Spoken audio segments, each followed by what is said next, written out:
Observar essas imagens, elas abrangem uma parte da termodinâmica que envolve as trocas de calor e ocasionam com isso as transformações, algumas vezes mudanças de estado físico, algumas vezes reações químicas. A gente vai nessa aula avaliar justamente de que maneira podemos calcular ou determinar a quantidade de calor envolvida nesse processo. A gente então vai trabalhar hoje uma aula sobre Termoquímica 2. É preciso, para abranger melhor esse tema, que nós primeiro lembremos o seguinte: calor sempre se propaga da onde está em maior quantidade para onde está em menor quantidade. E o que a gente vai determinar é, ao longo de um processo químico, se essa reação liberou o calor ou absorveu e qual foi a quantidade de calor liberada ou absorvida. Vamos então observar a ação desse calor. Calor, trabalho, temperatura, Q igual a mc delta θ. Perceba, quando se fala em calor, em energia, você necessariamente, ao fornecer calor a um processo químico, você aumenta a cinética das moléculas. E se você aumenta a cinética, você agita essas moléculas, logo mexe na temperatura e promove o que a gente chama de trabalho.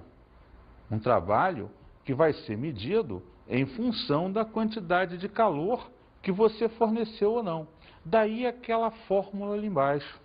A quantidade de calor é medida fisicamente pela massa vezes o calor específico da substância vezes a variação de temperatura sofrida pela mesma, que vai medir o grau de agitação das suas moléculas.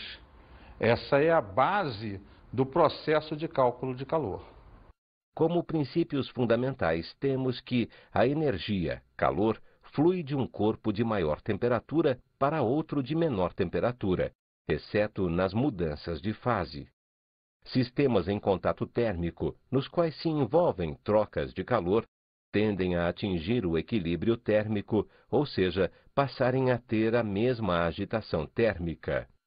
Observe então que, como princípios de termodinâmica, esse calor sempre se propagará de onde tem mais para onde tem menos. E que, se posto em contato corpos com quantidades de calor diferentes, há uma tendência natural e entrar em equilíbrio, possuir então no final uma quantidade de calor igual para os dois ambientes, para os dois sistemas no caso, né? Vamos então ao auge do processo. Como determinar essa quantidade de calor a nível químico, a nível da reação química? Temos hoje 3 métodos para essa determinação, que é o que a gente passa a trabalhar agora, os cálculos da quantidade de calor nas reações químicas. Lembre que a entalpia da reação, ou ΔH, é sempre calculado em função da entalpia final menos a entalpia inicial. Ou seja, é sempre a energia de produto menos reagente. Relembrando a você sempre isso. Então, o ΔH é o que você chama de entalpia ou calor de reação. E é o nosso grande objetivo desse processo, determinar o seu cálculo. Dessa forma, como eu tinha dito ainda agora, você tem 3 métodos para fazer isso. Vamos ao primeiro dos 3 métodos, utilizando a energia de ligação, que é representada por E maiúsculo e um Lzinho, que representa justamente energia de ligação. Nesse método, o ΔH vai ser sempre igual ao somatório de todas as energias de ligação envolvidas no processo. É bom você lembrar que quando você faz uma reação, você quebra a ligação dos reagentes e você forma a ligação dos produtos. Vamos ver isso melhor. A ligado a A. você fornece energia, agita as moléculas e quebra as ligações. Você terá A e A separados. Então você tem uma entalpia para isso. Uma entalpia que é mais X quilojoules. Mas por quê? Você absorveu energia para quebrar ligações. Embaixo, você tem A e A separados. Quando eles liberam energia, a ligação é formada, gerando um ΔH igual a menos X quilojoules. Agora, o menos representa o quê? Que você liberou a energia para que a ligação fosse formada. Em suma, o que ele está propondo a você?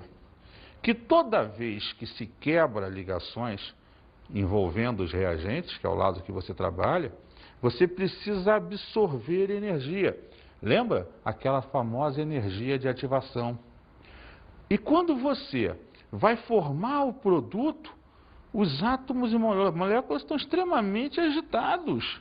Você precisa liberar energia para formar essa ligação. Então, uma reação, ela tem sempre duas etapas no processo. Uma etapa na qual você quebra ligações para que os átomos agora soltos possam se reorganizar, e uma etapa em que eles têm que liberar energia para formar as novas ligações e os produtos em si. Por que X nos dois casos? Porque a mesma quantidade de energia que você fornece para quebrar é a que você retira para formar ligações. É a que nós chamamos de energia de ligação. A energia necessária para quebrar ou formar 1 mol de ligações. Olha lá, é a energia absorvida na quebra de 1 mol de ligações, no estado gasoso, a 25 graus e 1 atmosfera, condições padrões do processo. Exemplo, H2 mais Cl2, veja só, eu vou propor essa reação. Então eu tenho o H ligado a outro H, formando uma molécula, Cl ligado a outro Cl, gerando outra molécula. Vou fornecer energia. O sistema absorve e quebra as ligações. Observa que para cada molécula existe uma quantidade de energia padronizada que é necessário para quebrar ou formar a ligação. E aí veja só, para romper 1 mol de ligação, no caso do hidrogênio, você tem 436 quilojoules. Ou seja, 1 mol de ligações de hidrogênio são quebradas quando é fornecido ao sistema 436 quilojoules. Para o cloro, ClCl, você precisa de 242,6 quilojoules. Ou seja, para quebrar 1 mol de ligações cloro-cloro, você vai gastar 246 quilojoules. Venha comigo. A energia total absorvida, então, foi a energia que quebrou 1 mol de ligações do H2, 436, e 1 mol de ligações do cloro, 242,6. Isso é igual a 678,6 quilojoules. Veja, eu determinei no membro dos reagentes a quantidade de energia que eu gasto para quebrar as ligações. Agora eu tenho que ir para onde? Para o produto. Eu tenho que avaliar o quanto de energia eu vou liberar para formar os produtos. Vem comigo. Eu vou formar 2 de HCl. Ora, cada mol, cada HCl, eu vou gastar, no sentido de liberar, uma quantidade de energia. Então eu vou avaliar aqui a energia liberada na formação das ligações. Para formar 1 mol de ligação, HCl, você precisa de 431,8 kJ.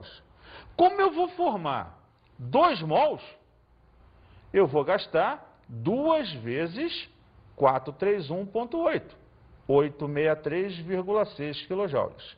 Então veja só, eu gastei, no sentido de absorver, energia absorvida, uma quantidade para quebrar as ligações. Agora eu te mostrei que eu gastei uma certa quantidade de energia sendo liberada para formar ligações. Perceba você que a quantidade liberada foi maior que a quantidade absorvida. O que então determina para mim que essa reação é exotérmica. Perceberam então pelos valores mostrados que o quantitativo de energia que se liberou no processo foi maior que o quantitativo de energia que se absorveu. Portanto, a reação é exo. E se é exo, a entalpia final tem que ser negativa. Lembre que liberar está associado ao sinal negativo. Vamos ver então esse valor final da energia. Valor maior, que foi no caso liberado, menos o valor menor, que foi o absorvido. Então está lá, 863,6 menos 678,6. Ou seja, 185 quilojoules foi a quantidade de energia liberada. Se liberada, sinal de menos. Então o ΔH da reação vai ser qual? A menos 185 quilojoules. Então, para que você reaja o H2 mais o Cl2, dando 2 de HCl, você tem que liberar 185 quilojoules para essa reação acontecer. A tabela a seguir mostra alguns valores de energia de ligação das substâncias em quilojoule por mol. Observa que foi dado a você, nessa tabela, alguns exemplos de substâncias escolhidas aleatoriamente e da quantidade de energia envolvida no sentido de quebrar ou formar 1 mol de ligações. Lembrando sempre que, se trabalhado como reagente, você vai quebrar as ligações da substância. Isso significa absorver energia. Se trabalhada a substância como produto, você vai formar as ligações da substância. Então, vai ser um processo exo e vai liberar energia. Então, você perceba sempre quando a substância da tabela estiver sendo usada como reagente ou como produto. Sendo assim, a gente passa agora ao segundo método de cálculo da entalpia, usando a energia de formação, ou ΔH de formação. Observa que nesse método você vai perceber a quantidade de calor necessária para formar cada substância. Será fornecida uma tabela para você na questão envolvendo esses valores. O que você vai fazer é perceber justamente os valores e as quantidades envolvidas no processo e calcular o ΔH. Como é uma variação, lembra sempre que variação é a energia final menos a inicial, ou energia dos produtos menos a dos reagentes.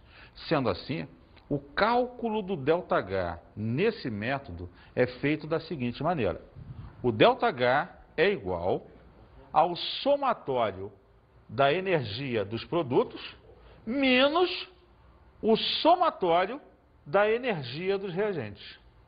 Então, observa que você vai pegar todos os produtos formados, calcular o quanto se gasta de energia para eles, menos pegar todos os seus reagentes e ver o que se gasta de energia para formá-los. Um menos o outro, final menos inicial, será então o seu ΔH. Vamos ver um exemplo. Determinação do ΔH de uma reação, conhecendo-se as entalpias de formação das substâncias participantes. A hidrogenação total do acetileno ou etino produz etano. Essa reação pode ser representada por C2H2, é o etino ou acetileno, mais 2 de hidrogênio, gerando o etano, o C2H6. O que eu quero saber é qual é o ΔH dessa reação. Para isto, então, eu devo determinar qual o ΔH do processo. Continuando aqui. A entalpia do C2H2 é 227 kJ por mol. A entalpia do H2 é zero. Lembre-se que a entalpia de formação de uma substância simples no seu estado mais estável é sempre igual a zero, pois a natureza não gasta energia na sua produção. Esse é um processo espontâneo. E a entalpia de formação do etano, do C2H6, é menos 84,5 kJ por mol. Dadas as entalpias de formação das substâncias envolvidas no processo, você pode então determinar a entalpia da reação. Vem comigo. 1 mol de etino, C2H2, vai gastar mais 227. 2 mols de hidrogênio, 2 vezes 0. E formou 1 mol de etano, menos 84,5. Entalpia dos reagentes, entalpia dos produtos. Como se calcula o ΔH da reação? Entalpia do produto menos a do reagente. Então, olha só, ΔH é igual a entalpia do produto menos a do reagente. O ΔH, então, vai ser a entalpia do etano, que é o produto, menos a entalpia do etino mais a do hidrogênio. Colocando os números, menos 84,5 menos 227 mais 0. O ΔH, então, menos 84,5 menos mais 227, daria, então, menos 311,5 kJ. Então, nesse método, perceba que basta você olhar cada substância da reação, pega o ΔH de todas elas, soma o produto menos soma dos reagentes. E com isso você determinou a entalpia da reação química que você quiser. Observa que passado o primeiro método, passado o segundo método, em todos eles tu não tem que decorar esses números. Existem tabelas que vêm na questão que te dá a entalpia de formação, que te dá a energia de ligação. Você só tem que saber trabalhar com esses valores. Ok? Como a energia de formação está associada à quantidade de energia necessária para formar um mol de substância, esse valor pode ser uma quantidade absorvida ou liberada. Então você pode ter algumas substâncias que apresentem esse valor com sinal negativo. E pode ter substâncias que apresentem esse valor com sinal positivo. O importante é saber trabalhar esses valores a nível de variação de entalpia, sempre o final menos o inicial. Vamos agora, então, ao terceiro método para o cálculo da entalpia, utilizando a lei de Hess. Nós sabemos que Hess coloca que as fases intermediárias não interferem no processo de cálculo da entalpia direta da reação, porque tanto faz ser uma etapa direta ou serem várias etapas, a entalpia da reação será a mesma. Mas esse método, então, vai trabalhar com você as várias reações que serão dadas no exercício, as suas entalpias trabalhadas, para que a gente possa determinar uma entalpia de uma reação direta qualquer que o exercício peça. Sendo assim, como se determina o ΔH pela lei de Hess? O ΔH é igual ao somatório da entalpia de todas as etapas envolvidas no processo. Professor, não sei se entendi. Dá para explicar melhor esse tal de cálculo de entalpia? Com certeza, Gotinha. A lei de Hess, ela trabalha as reações das etapas para que você determine a reação direta do processo. Para ficar mais claro ainda na tua cabeça, vamos olhar o exemplo a seguir. O elemento químico tungstênio, de símbolo W, é muito utilizado em filamentos de lâmpadas incandescentes comuns. Veja só, é bom lembrar essas lâmpadas que você tem na sua residência, normalmente de atarrachá, aquelas lâmpadas incandescentes, luz normalmente amarela, ela é o quê? É uma resistência por onde a energia elétrica passa, a dificuldade em passar aquece o filamento, encandece e acende, iluminando o ambiente. Aquele filamentozinho é feito de um material chamado tungstênio, um elemento químico. É também interessante a outra aplicação do tungstênio, as canetas esferográficas, seja de qualquer marca, pega a pontinha dela, aquela bolinha na ponta da caneta é feita de tungstênio. É uma outra aplicabilidade desse elemento, que é um metal bem duro, bem resistente, e que a tinta corre por essa bolinha, ficando no papel para você escrever. Continuando. Quando ligado a elementos como carbono ou boro, forma substâncias quimicamente inertes e duras. O carbeto de tungstênio, WC, é muito utilizado em ponteiras de ferramentas como perfuratrizes, esmeris, lixas para metais, etc. Essa substância pode ser obtida pela reação. Repara, numa questão de concurso, essa é a parte quente da jogada. Se você quer calcular a entalpia, a reação é fundamental no processo. Presta atenção, carbono, grafite mais tungstênio produziu o carbeto de tungstênio. A partir das reações a seguir, calcule a entalpia de formação para o WC. Veja só, ele quer a entalpia dessa reação que ele deu. Ele vai te dar, então, etapas para que você possa trabalhar e, através das etapas, chegar ao cálculo desse ΔH. Vamos ver as etapas do processo dados. Tungstênio mais oxigênio forma o óxido de tungstênio. A entalpia dessa reação, dessa etapa, é menos 840 kJ por mol. O grafite mais o oxigênio forma o CO2. A entalpia dessa reação é menos 394 kJ por mol. E o carbeto mais o oxigênio gera o óxido de tungstênio e o CO2. E para essa reação, a entalpia é menos 1.196 kJ por mol. Então, temos como opções para esse exercício, letra A, menos 19 kJ por mol.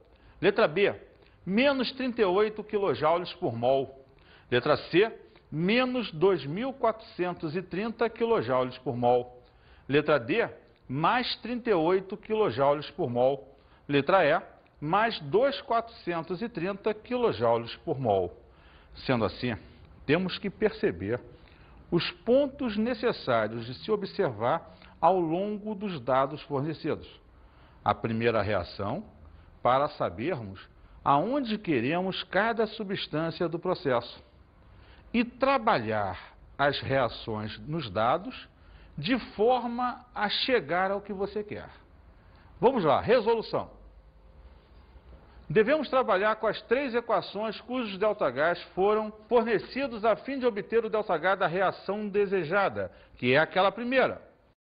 Observe nesse quadro as reações que foram fornecidas nos dados do problema e a reação inicial a qual se quer o ΔH. Veja só, eu preciso do carbono no primeiro membro da equação. Eu acho carbono na reação 2. E já do lado que eu quero. Então eu vou repetir essa reação. Eu preciso do tungstênio antes da seta. Eu acho o tungstênio na primeira reação. E já está antes da seta. Eu repito essa reação. E eu preciso do carbeto de tungstênio, WC, depois da seta. Eu encontro ele na terceira, mas ele está do lado errado, eu quero ele depois da seta. Então eu inverto a posição dessa reação. É importante lembrar que toda vez que você trabalha com a lei de Hess, ele lhe permite multiplicar por 2, por 3, por 10, dividir, inverter a reação, para que você possa obter as substâncias que você quer na quantidade que você precisa e na posição que você deseja. Sendo assim, vamos lá. Para determinarmos o ΔH da reação desejada, devemos, primeiro, ou letra A, manter a primeira para termos o tungstênio no lado dos reagentes, o que nós falamos. B, manter a segunda para termos o carbono no lado dos reagentes. E C, inverter a terceira para termos o WC no lado dos produtos. Na primeira reação, o tungstênio está no primeiro membro. Na segunda reação, o carbono grafite está no primeiro membro. E na terceira reação, o carbeto de tungstênio, WC, está no segundo membro. Temos as substâncias nas suas devidas proporções e no membro que nós precisamos. WO3 corta com WO3. O CO2 corta com o CO2. E os oxigênios do primeiro membro com o oxigênio do segundo membro na mesma proporção. Resta, então, C mais tungstênio mais WC, que é o carbeto de tungstênio. Em relação à energia envolvida no processo, que é o importante, vamos observar o que aconteceu com o ΔH nesse mesmo quadro. ΔH da primeira reação, menos 840, você repetiu. ΔH da segunda, menos 394, você repetiu. E o ΔH da terceira, como você inverteu, troca o sinal, mais 1196. Como dito no início, a entalpia da reação por esse método é a soma das três etapas. Sendo assim, o ΔH das etapas somados vai ser menos 840 mais menos 394 mais 1196, o que dá menos 38 kJ, que, buscando nas opções, será a letra B de bola. Num primeiro momento parece até muito complicado, mas reveja com calma a resolução e treine um pouco mais, é muito importante. A nível de concursos em geral, os três métodos são muito cobrados como cálculo de entalpia. Vamos observar agora uma parte final desse processo que é chamado de entropia, ou ΔS. A entropia é o grau de desordem das moléculas. Quanto maior a desordem molecular, quanto maior a agitação das moléculas, maior será a entropia desse processo. É evidente que o estado físico mais livre que nós temos é o gasoso, e o mais conexo é o sólido. Então a entropia aumenta do sólido para o gasoso. Observa lá. A entropia está aumentando quanto maior é o afastamento e a desordem molecular. Como no estado sólido as moléculas são muito ligadas umas às outras, a entropia é pequena. E daí por diante, quanto mais ligações se quebra, maior a desordem molecular, maior será a entropia de uma substância. Vamos observar isso de outra maneira. A variação de entropia, ΔS, é dada por ΔS é igual ao final menos inicial. Entropia final menos a entropia inicial. Logo, o ΔS, a entropia, sendo maior que zero, determina que a tua entropia está aumentando. Ou seja, o nível de desordem molecular é maior. Se o ΔS é menor que zero, significa que naquela reação a entropia diminui, porque houve uma diminuição da desordem molecular. Veja esse exemplo que interessante. Carbonato de cálcio, CaCO3, produzindo o CaO, o óxido de cálcio, mais o CO2 gasoso. Repara que você partiu de uma quantidade de CaCO3. Você produziu substâncias cuja desordem molecular é muito maior. Então a entropia final é maior que a inicial. Final menos inicial vai dar um número positivo. Então essa reação é espontânea. Vamos falar agora da energia livre de Gibbs, uma relação matemática que determina que ΔG é igual ao ΔH menos a temperatura vezes a entropia, o ΔS.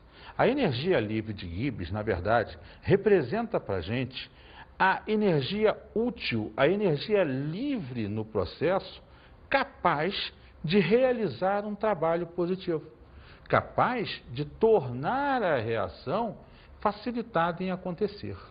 Essa é a real participação ou a real importância dessa energia de Gibbs, onde o ΔG representa a energia livre de Gibbs, ou a variação dessa energia. O ΔH vai trabalhar a variação da entalpia, que foi o nosso objetivo hoje calcular desde o início da aula. O T representa a temperatura na escala absoluta em kelvins. E o ΔS, a variação de entropia da reação química.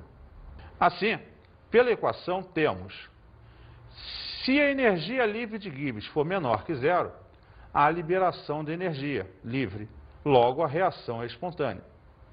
Se essa energia for positiva, for maior que zero, há absorção de energia livre, então a reação não é espontânea. Se ela for igual a zero, o sistema entra em equilíbrio. E fechando essa nossa aula de hoje, vamos ver um pequeno texto. Os dois fatores responsáveis pela força propulsora de uma reação química são a entalpia, H, e a entropia, S. Sempre que uma reação química tende a diminuir a sua entalpia e a aumentar a sua entropia, a reação deve se processar espontaneamente. As variações de entalpia e entropia relacionam-se com a energia livre de Gibbs, G. E aí, gostaram do nosso tema de hoje? Vamos então agora às nossas dicas de estudo.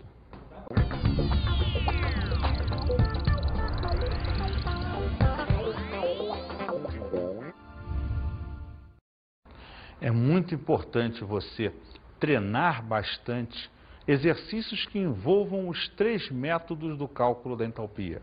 Essa é a parte mais bem cobrada a nível de todos os concursos vestibulares ou não nesse país.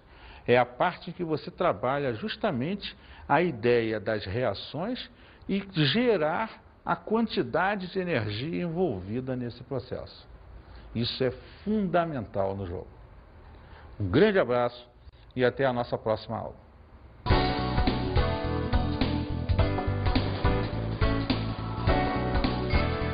Na aula de hoje estudamos como calcular a entalpia de uma reação. Dada a entalpia de uma reação, existem 3 métodos para o seu cálculo. Utilizar-se da energia de ligação das substâncias, utilizar-se da energia de formação ou das etapas de um processo através da lei de Hess. Todos 3 são muito importantes, trabalhar muito bem a variação de energia envolvida no processo. E vimos também a entropia e a energia de Gibbs, que envolve o processo de cálculo real, se é espontâneo ou não o funcionamento de uma reação.